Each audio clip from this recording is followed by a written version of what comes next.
Duck, the Great Western engine, worked hard in the yard at the big station. Sometimes he pulled coaches. Sometimes he pushed freight cars, but whatever the work, Duck got the job done without fuss. One day, Duck was resting in the shed when Sir Topham Hatt arrived. "Your work in the yard has been good. Would you like to have a branch line for your own?" "Yes, please, sir," replied Duck. So Duck took charge of his new branch line. The responsibility delighted him. The line runs along the coast by sandy beaches till it meets a port where big ships come in. Duck enjoyed exploring every curve and corner of the line. Sea breezes swirled his smoke high into the air, and his green paint glistened in the sunlight. "This is just like being on holiday," he puffed. "Well, you know what they say," laughed his driver. "A change is as good as a rest." Soon, Duck was busier than ever.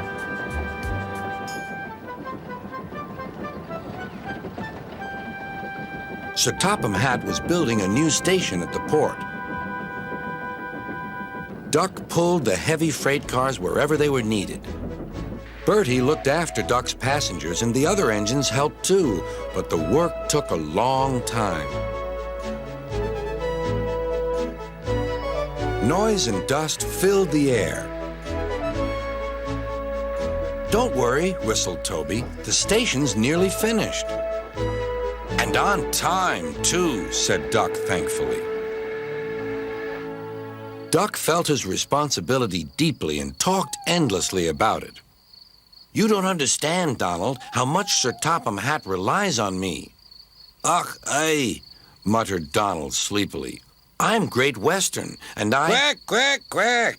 "What?" "Ye heard? Quack, quack, ye go. Sounds like ye'd an egg laid. Now wheesht and let an engine sleep." "Quack yourself," said Duck indignantly. Later, he spoke to his driver. "Donald says I quack, as if I'd laid an egg." "Quack, do you?" pondered his fireman. He whispered something to Duck and his driver. They were going to play a joke on Donald and pay him back for teasing Duck.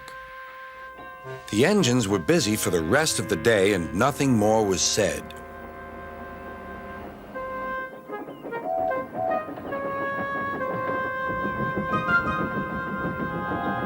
Not even a quack. But when at last Donald was asleep, Duck's driver and fireman popped something into his water tank. Next morning, when Donald stopped for water, he found that he had an unexpected passenger aboard. A small white duckling popped out of his water tank. "Now, who's behind this?" laughed Donald. The duckling was tame. She shared the fireman's sandwiches and rode in the tender. The other engines enjoyed teasing Donald about her. Presently, she grew tired of traveling and hopped off at a station, and there she stayed. That night, Donald's driver and fireman got busy, and in the morning, when Duck's crew arrived to look him over, they laughed and laughed.